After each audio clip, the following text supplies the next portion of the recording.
Juventud, divino tesoro, escribió alguna vez Rubén Darío. Juventud, divino tesoro, ya te vas para no volver. Cuando quiero llorar, no lloro, y a veces lloro sin querer. Eso escribió el gran poeta nicaragüense Rubén Darío, y siempre viene a la memoria en ocasión de referirnos a las nuevas generaciones, al retoño, al renuevo, a quien ha de suceder a la presente y construir un nuevo mundo con la aspiración de que sea mejor que este.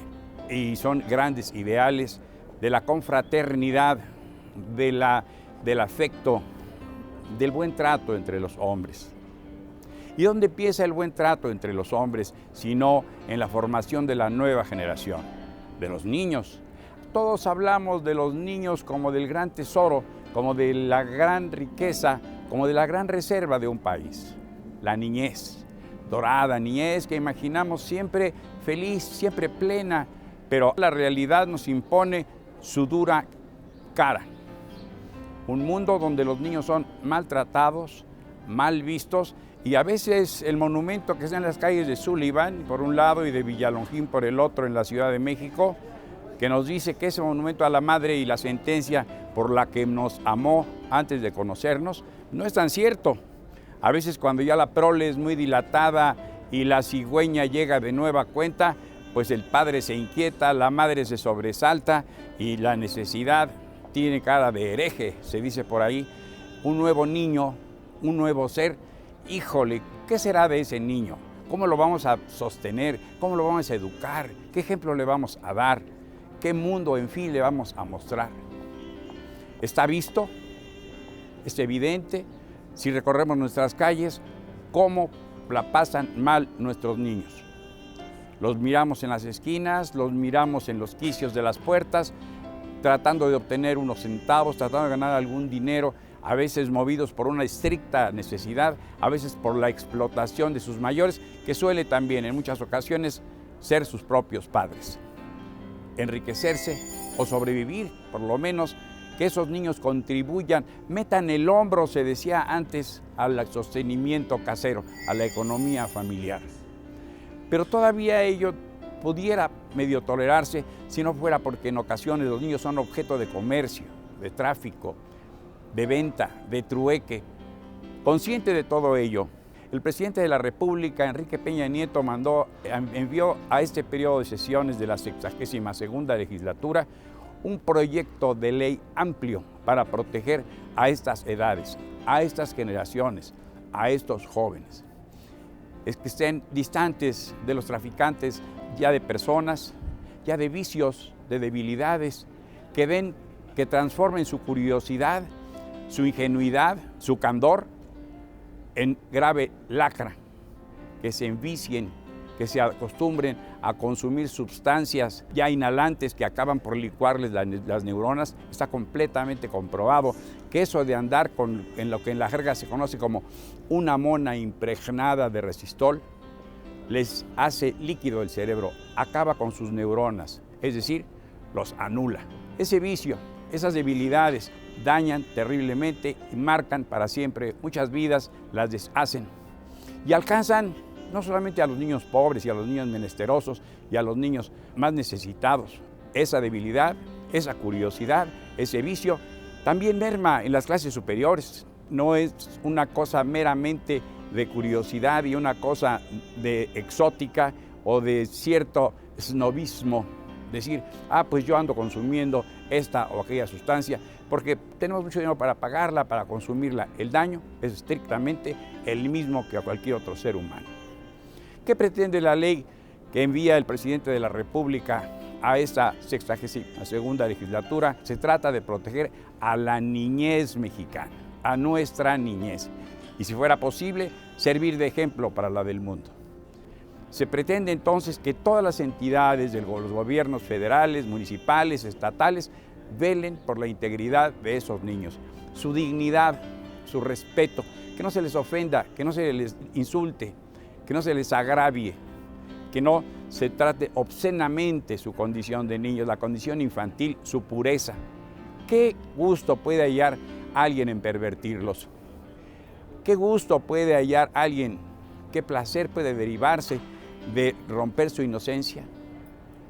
¿Cuánto se puede obtener traficando sus cuerpos, traficando sus pequeñas, ingenuas condiciones de criaturas? Eso pretende la ley, que usando los privilegios que le permite la propia ley, la propia Constitución, le da una condición de preferente a la discusión aquí en el Congreso. Debe ser debatida, pero en una jerarquía preferencial.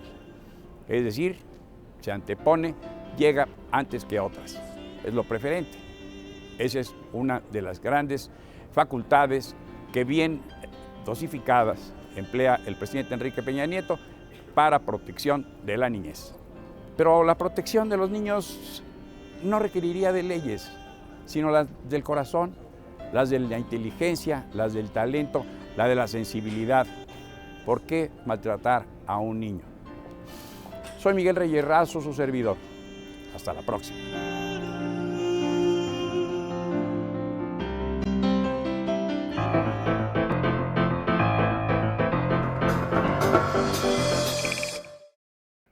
Bien, regresamos con usted en este análisis que hemos iniciado ya hace un ratito sobre la Ley General de los Derechos, así se llama la ley, de niñas, niños y adolescentes, y que este comentarista pretende llamar Ley General de los Menores de Edad.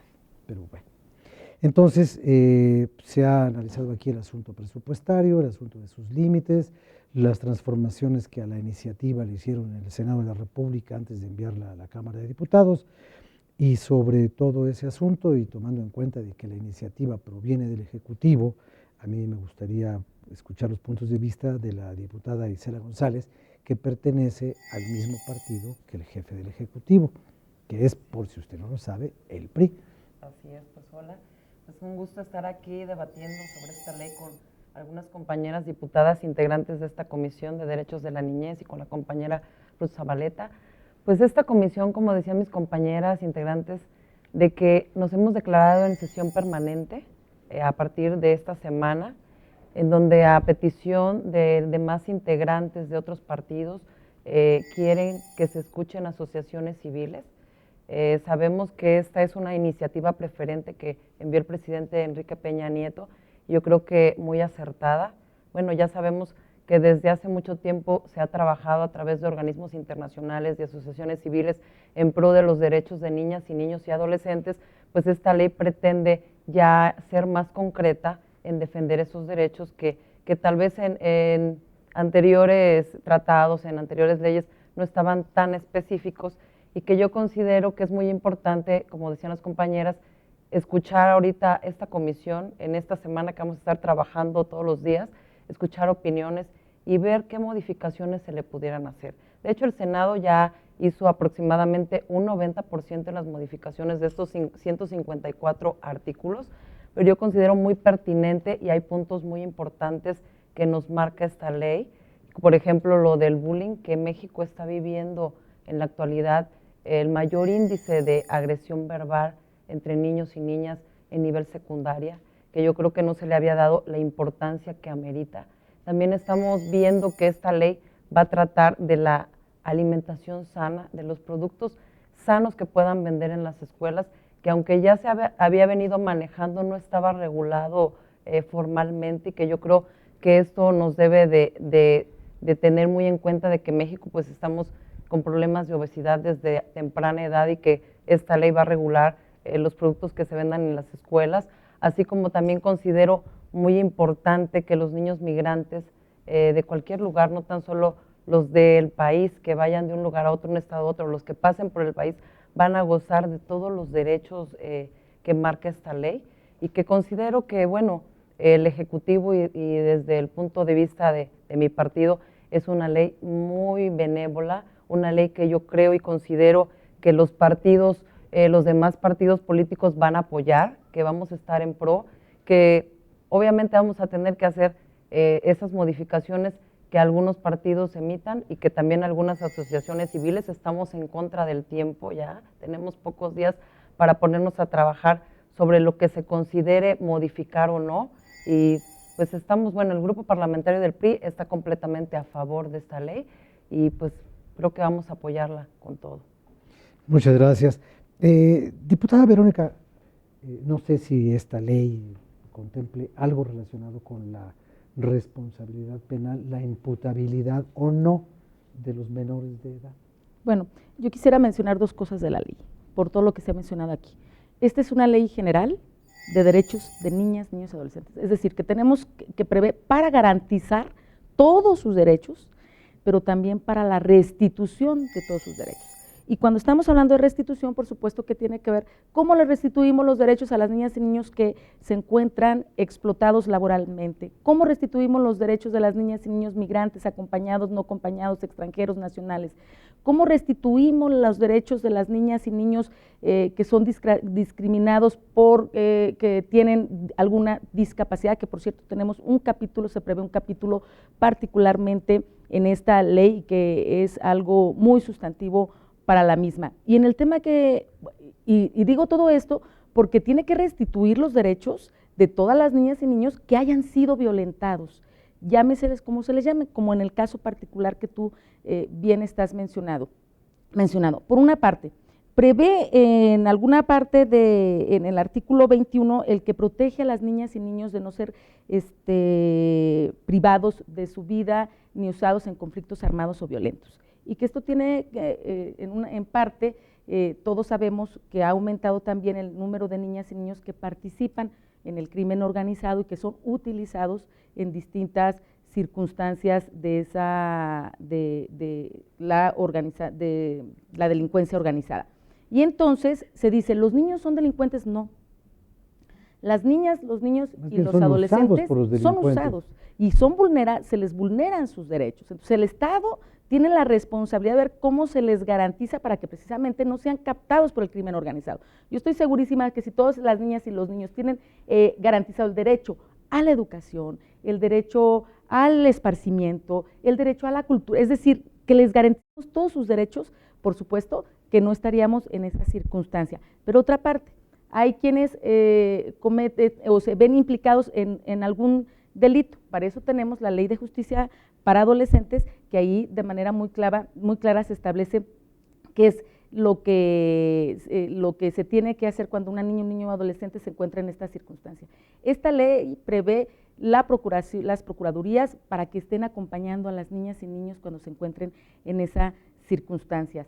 Para y que cuando tengan... nos usan como escudos, por ejemplo, en manifestaciones políticas que echan por delante a los niños y a las mujeres, como pasó en Puebla, ¿no? Bueno, también es un asunto que tiene que ver, y la ley también prevé un capítulo de cuáles son, un título y un capítulo de cuáles son las obligaciones que tienen, por una parte, las autoridades, pero también las obligaciones que tienen los padres, madres, los tutores, quienes tengan la guardia y custodia de niñas, niños y adolescentes, y por supuesto que tiene que ver ahí, porque lo principal es proteger los derechos de las niñas y niños, es protegerlos en su integridad y darles todas las garantías para que puedan desarrollarse de manera también, como he mencionado ya, integralmente. Yo quisiera hacer algunos comentarios de lo que se ha mencionado aquí. A ver, esta ley, por supuesto, ya comentamos, el principal, y de lo que me mencionabas, también hay un capítulo que menciona el debido proceso, es decir, de la protección jurídica y del debido proceso que deben de tener las niñas, niños y adolescentes, y que responde de manera muy concreta a lo que me comentas. Pero por otra parte, a ver, esta ley, por supuesto que debe de tener recursos, y ese es el gran reto de todas y de todos y de todas las fracciones parlamentarias. Dos, en el transitorio número 11, por ejemplo, ya se habla de que debe de haber una partida especial en el presupuesto para poder contar con los centros de asistencia social como se mencionan en esta ley, porque se crean nuevos requisitos que se dan para los mismos, porque finalmente en estos centros de asistencia es donde conviven los niños a diario, pasan las 24 horas, pasan meses y también pasan años, que es también la ley está previendo algunos mecanismos para garantizar el derecho de vivir en familia y que no estén institucionalizados más que el tiempo necesario. Siempre. Y se menciona, por ejemplo, desde cuántas personas tendrán que atender, una persona atenderá a 4 niños menores de 1 año, una persona a 8 mayores de esta edad y ciertos requisitos que tendrán que cumplir los centros de asistencia social. Y que eso a mí me parece que es algo maravilloso que pueda contenerlo en la ley. Hemos venido presentando puntos de acuerdo y nada más, porque no teníamos, se decía, facultades o no podríamos tener, ir más allá de que exhortar a los estados para que legislen en esa materia. Pero hoy por fin en esta ley general se estarán homologando los criterios y los requisitos que contendrán los centros de asistencia social, pero además del personal, qué es lo que tendrá que hacer. Y con el apoyo que podamos dar desde el presupuesto, lo que menciona el transitorio 11º, podríamos estar ahí de alguna forma abonándole mucho también para que el personal esté capacitado. Estos centros dependerán del sistema DIF, pero se habrá además una supervisión, porque hay unos que dependen del DIF de manera directa, los que son, tenemos públicos y privados, pero aquellos que tienen que ver con el sector privado tendrán este apoyo del que estamos hablando como los públicos. Pero además están dando aquí facultades, claro que sí, a eso voy, que tanto el DIF como las procuradurías tendrán que tener una supervisión permanente, pero aún más, contaremos con un sistema, con un registro nacional, de centros de información para saber por fin cuántos existen en el país, cuántas niñas y niños se encuentran en esa circunstancia, por qué circunstancia llegaron y además darles el seguimiento adecuado. Otra de las cosas que tiene que ver también muy maravillosas de la ley es… Esa me la dice ahorita, ¿no? Porque sí, bueno, porque va junto con pegado, como dicen en mi rancho, pero claro. Que ahorita nada más hacemos una pausa muy breve y llegamos al último bloque de esta emisión, en el cual yo les voy a pedir a las diputadas que nos hacen favor de explicarnos e ilustrarnos, que cada una de ellas participe durante 3 minutos con las conclusiones y con lo que este asunto les haya generado después de los minutos que ya hemos estado intercambiando puntos de vista, para tener finalmente un panorama final de la opinión de cada una de ustedes, si les parece. Claro que sí. Con permiso, ahorita regreso.